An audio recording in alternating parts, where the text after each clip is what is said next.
On the news, Minister of Trade unveils first made in Nigeria cell phone. And UN pegs Nigeria's population at 211 million. And PDP lawmakers oppose confirmation of Loretta ONOCHIE as INEC commissioner. Glad to have you join us on News Now. I am Oyin Adekunle. President MUHAMMADU Buhari has received the first ever made in Nigeria cell phone called ITF Mobile. The phone was presented to the President by the Minister of Industry, Trade and Investment, Niyi Adebayo, before the commencement of the week's Federal Executive Council meeting at the Presidential Villa in Abuja. After the meeting, Adebayo and other ministers present at the meeting briefed State House correspondents on some of the memos approved by the Cabinet. Our correspondent Abisola Adebayo reports. The first ever made in Nigeria phone being presented to President MUHAMMADU Buhari. Minister of Trade and Investment says the phone, made using locally sourced components, is the brainchild of the Industrial Training Fund's Model Skills Training Center.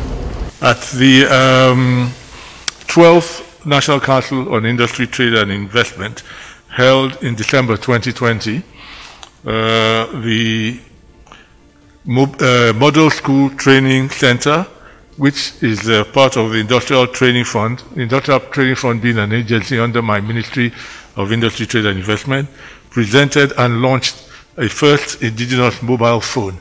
So I had the honor and privilege of presenting a sample of the phone to Mr. President today at the FEC meeting. On our part, the Minister of Finance gave updates on the supplementary budget approved by the Cabinet. The 2021 Supplementary Appropriation Bill, in an aggregate expenditure of 895 billion, 842 million, 462,917 naira.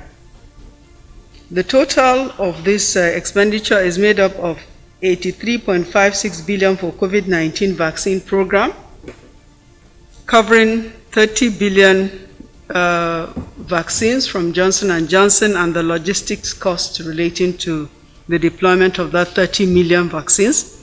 Then it also contains the sum of 1.69 billion for the Nigeria Comprehensive AIDS Program that is currently operating in the state. And the Council also approved an aggregate sum of 770.60 billion to further enhance the capacity of the defense and the security agencies to address current and emerging security challenges in our country.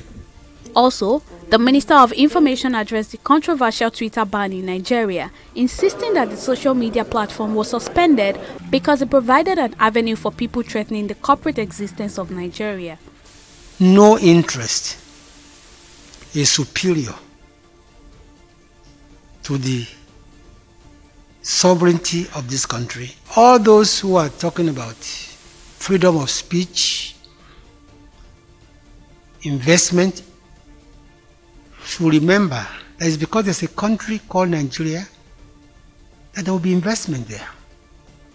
If a platform persistently continues to sponsor insurrection, stay somewhere outside Nigeria and ask its people to kill policemen and kill soldiers, we will not tolerate that platform. Lai Mohammed also announced that all over-the-top media services provider must be registered specifically to avoid tax evasion. All platforms, OTT platforms, you must register in Nigeria. You must be a corporate entity before you can do business in Nigeria. Because they are doing business in Nigeria. Whether it's Netflix, whether it's Iroko, whether it is Facebook, they are doing business in Nigeria and they are making money and they are not paying taxes. That's the reason. In addition to being able to regulate them, they are making billions of naira out of this country and we are not paying tax. Mohammed, who said the ban has been effective so far, also disclosed that the management of the microblogging site has reached out to the Nigerian government for dialogue. Abisola Adebayo, TV360, Lagos. And in security matters, the Imo State Governor, UZODINMA, has accused opposition politicians and other disgruntled personalities of passively encouraging insecurity across the country. UZODINMA made the accusation while speaking to State House correspondents after a meeting with President MUHAMMADU Buhari at the presidential villa in Abuja on Tuesday. The governor also explained that he alone cannot guarantee security in the troubled state. Abisola Adebayo completes the story. As part of ongoing efforts to find lasting solutions to the violence and unrest in Imo State, Governor UZODINMA is again meeting President MUHAMMADU Buhari at the Aso Villa. Briefing journalists after the meeting, the governor claims the security situation in the state has become better in the last few days. So far, the situation is relatively okay in Imo State than it was. Imo is okay now. People can come around, do their businesses, and the normal life and normal activities have resumed in Imo State. And the security agencies are on top of the situation now. UZODINMA also faulted opposition political leaders who he accused of flaming the embers of violence by turning a blind eye to the current killings and insecurity. These cases of insecurity here and there in the country has not been helped by the posturing of opposition parties and some aggrieved politicians. Reason being that at a time like this in Nigeria, anybody watching his onions as a leader should be able to speak out. How many of them are speaking out? How many of them are condemning what is going on? Rather, what you see, leaders fanning the ember of insecurity, blaming only government. If you are a former Senate president and you are a former speaker or a former deputy Senate president or a former deputy speaker, and things like this are happening in the country and you are not able to speak out, you have a question to answer. The Imo governor thereafter urged Nigerians to abandon sentimental feelings and unitedly face the problems confronting the nation. Not the society we used to know about our country. We should all be worried. And not only being worried to sit down and begin to blame government or blame Mr. President. We should all get involved. In Imo State, as I speak to you, only me cannot restore security. I want to use this opportunity to invite all leaders, religious leaders, political leaders, community leaders, traditional institutions to join hands. Because the only country we have is this, Nigeria. We don't have another country. And if we are not united, we will achieve nothing. UZODINMA lauded the President MUHAMMADU Buhari's administration, saying it has performed well and is on the right path to extending victory for the APC at the 2023 general elections. Abisola Adebayo, TV360, Lagos.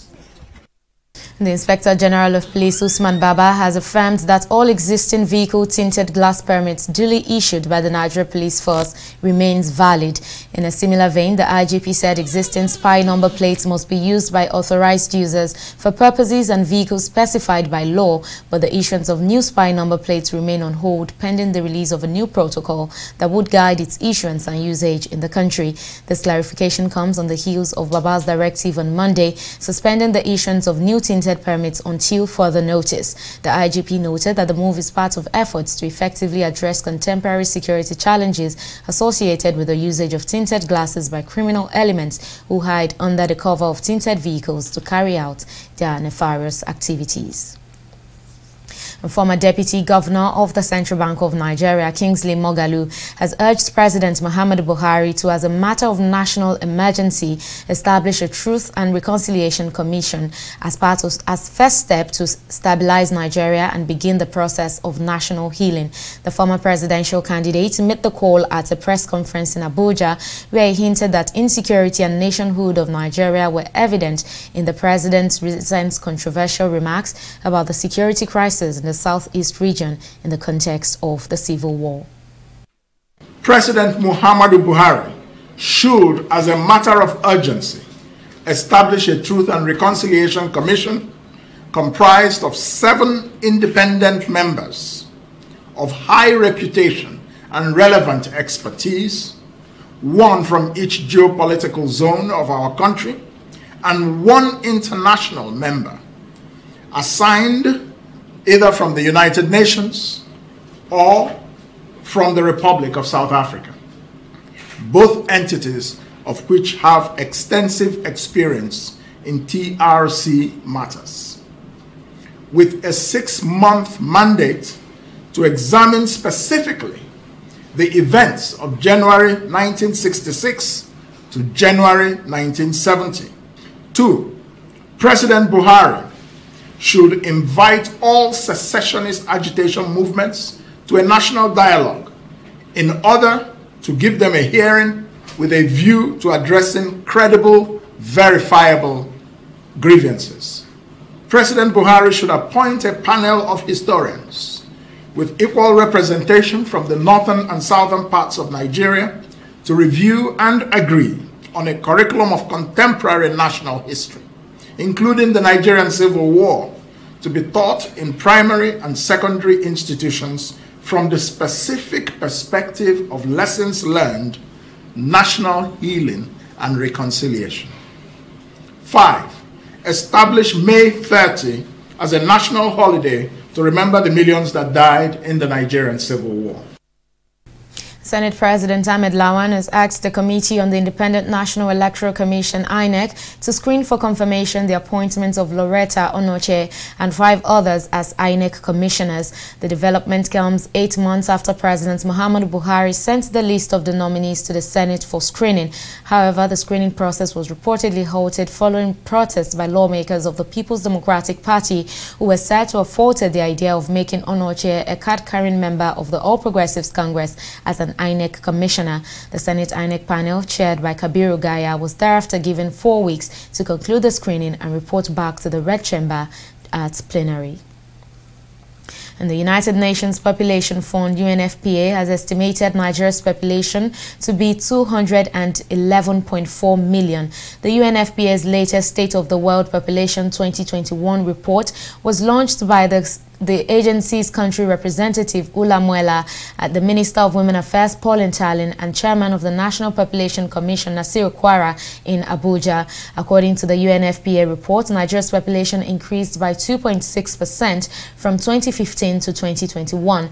Earlier on Tuesday, the chairman of the NPC disclosed that a population census may be conducted in Nigeria in 2022. Kwara said the commission has so far completed demarcation in over 600 local government areas out of the 774 in the country, and will suggest the census to President Muhammadu Buhari once the process is complete. The Nigeria Automobile Technicians Association in Lagos State on Tuesday marched to the State House of Assembly complex over alleged illegal takeover of mechanic villages by the government. The workers called on the state governor, Babajide Sanwo-Olu, to save them from hardship caused by the seizure and conversion of mechanic villages in the state. Details in this next report. Hundreds of mechanics and automobile technicians defied the heavy downpour on marching to the Lagos State House of Assembly in Alausa. With their message clearly written on the placards in their hands, the workers are upset about the alleged forceful seizure of their workshops by the Lagos State government. Always a vision of our members in the various mechanic villages. So it is the right time we show that we are not comfortable with the way they are handling our members. We are not out. And we don't have any other areas. This is our profession. They always give to us a rural place, a swamp.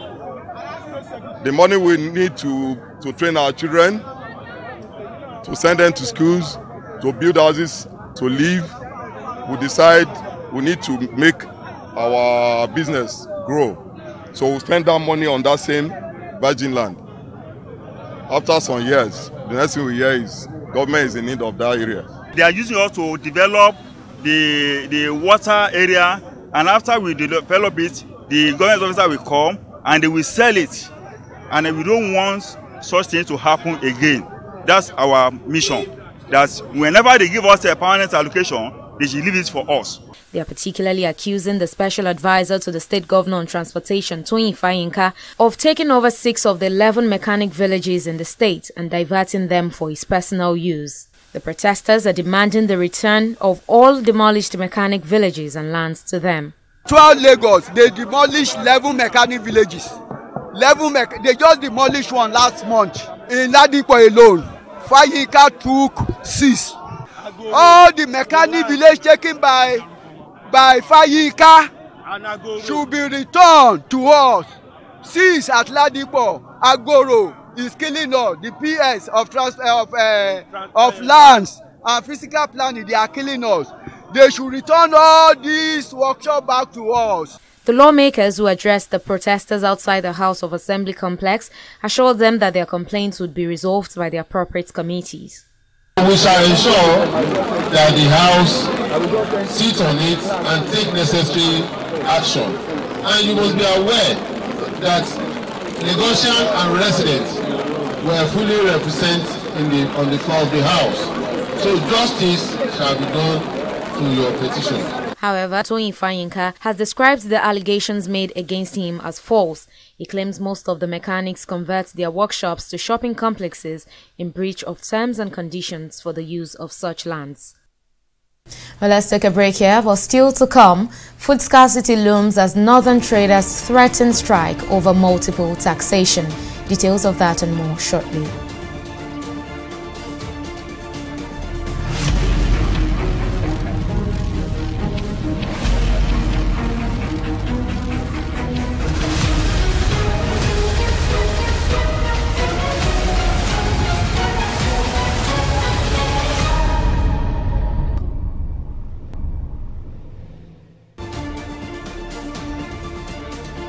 Thank you for staying with us on News Now. Here is a quick reminder of some of our top stories tonight. President Muhammadu Buhari, during the Federal Executive Council meeting today, received the first ever made in Nigeria cell phone called ITF Mobile. Also, after the meeting, Minister of Information and Culture, Lai Mohammed, disclosed that all over the top social media platforms who wish to continue operations in Nigeria must be duly registered. And we also told you that the United Nations Population Fund, UNFPA, has estimated Nigeria's population to be 211.4 million. The UNFPA's latest State of the World Population 2021 report showed that Nigeria's population increased by 2.6% from 2015 to 2021. In case you missed any of our news bulletin or for more updates, do log on to our website on www.tv360nigeria.com. You can also follow us on our social media platforms on Twitter, Instagram, YouTube and Google Plus at TV360 Nigeria. On Facebook, we're at TV360 Online.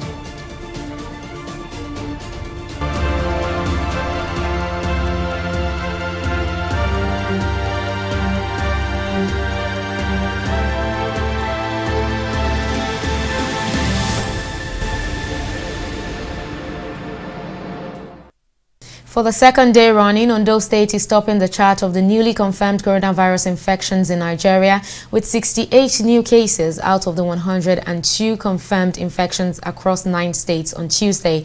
Ondo State had on Monday recorded 30 cases out of 49 cases reported in the country.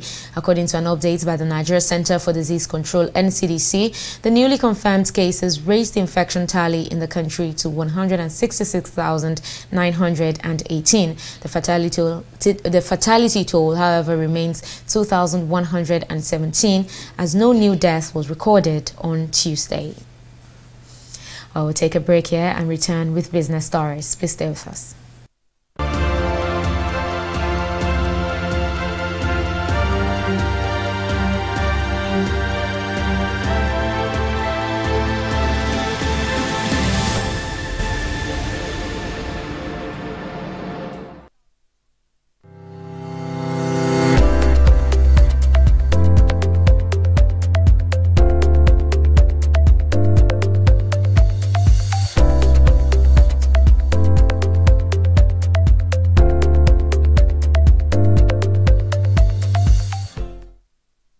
Welcome back. Let's now join Abisola, who will give us now the developments in the world of business. Over to you now, Abisola. Thank you very much, Oyin. Welcome to Business News. The House of Representatives has resolved to investigate the disbursement and compliance of all agricultural loans and credit facilities to farmers from 2009 to date.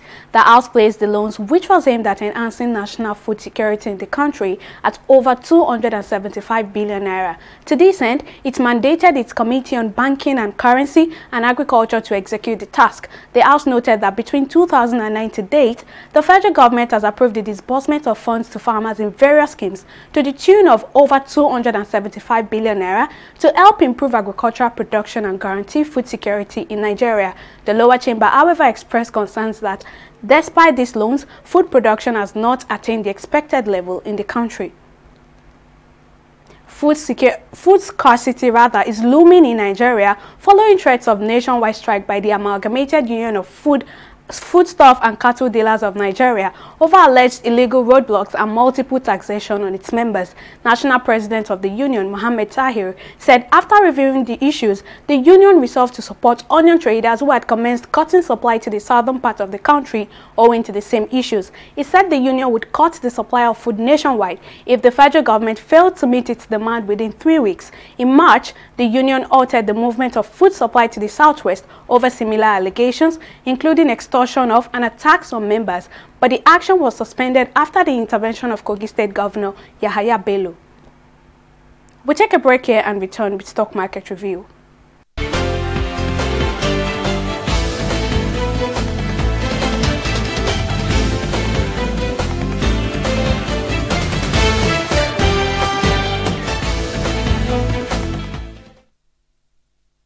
The bulls maintain dominance on the floor of the Nigerian stock market today, with investors' net worth appreciating by over 190 billion naira on bargain hunting. The bullish performance was due to investors' buy interest in industrial goods, consumer goods, as well as oil and gas sector stocks. The all-share index, as you can see here, gained by 0.74% to close at 39,140 basis points. The market upturn was driven by price appreciation in large and medium capitalized stocks, amongst which are Cotix and Okomu Oil, who are our top gainers for today, and they had a combined gain of 10 naira 58 kobo. On the flip side, that's our losers list of today. Sovereign Trust Insurance PLC, as well as Jaiz Bank from the banking and finance sector, led our losers list today. They recorded a combined 3 kobo loss. Market summary today sees a total volume of 181 million units of shares valued at over 3 billion naira, exchanging hands in 3,217 deals.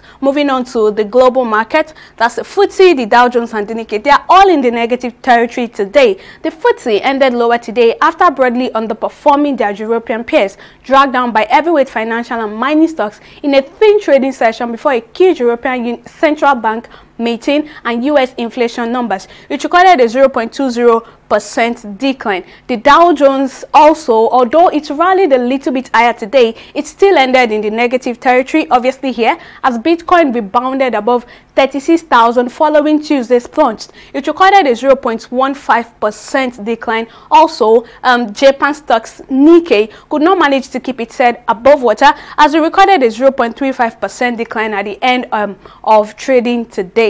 That's all on Stock Market Review. It's back to Oyin for the rest of the news. Thank you very much for that update, Bisola. We're moving now to the foreign scene, where President Joe Biden of the United States has withdrawn a series of executive orders that sought to ban new downloads of social media platforms WeChat and TikTok. The administration of former President Donald Trump had attempted to block new users from downloading the apps and ban other technical transactions that Chinese-owned TikTok and WeChat both said would effectively block the app's use in the United States.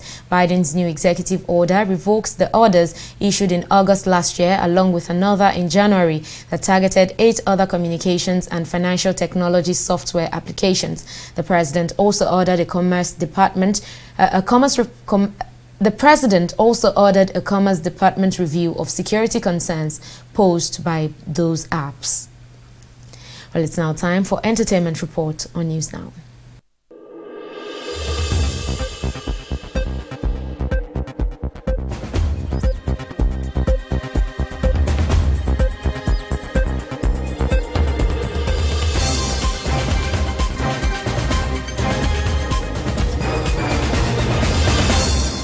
The long-standing feud between Nigerian pop stars Tiwa Savage and SHAY took a different dimension on Tuesday when they finally engaged in a clash of words at an upscale salon in Lekki, Lagos.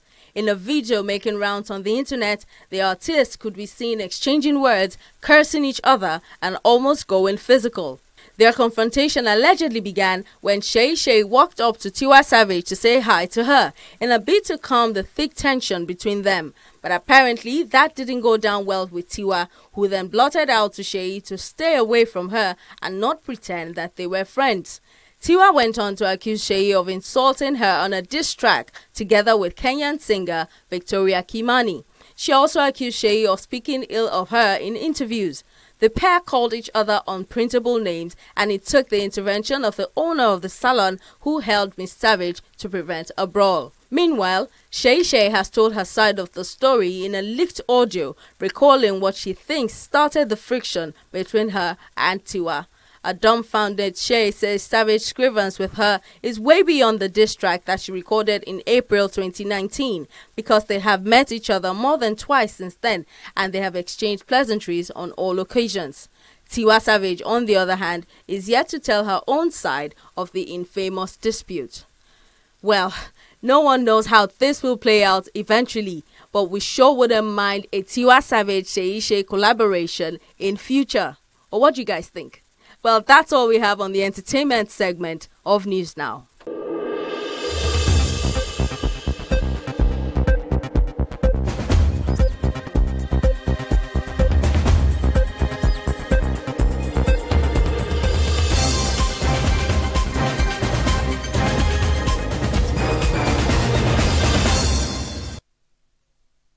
In sports, 32 players will renew rivalry at the Lagos Top 16 Invitational Table Tennis Challenge scheduled for June 12 at the Molade Okoya Thomas Hall of the Teslim Balogun Stadium.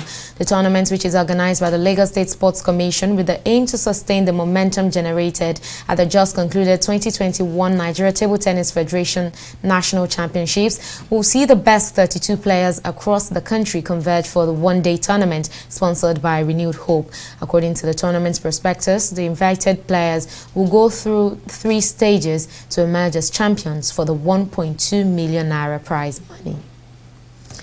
Well, that's the latest update on News Now at this time. Well, thank you for watching. I am Onyi Adekunle.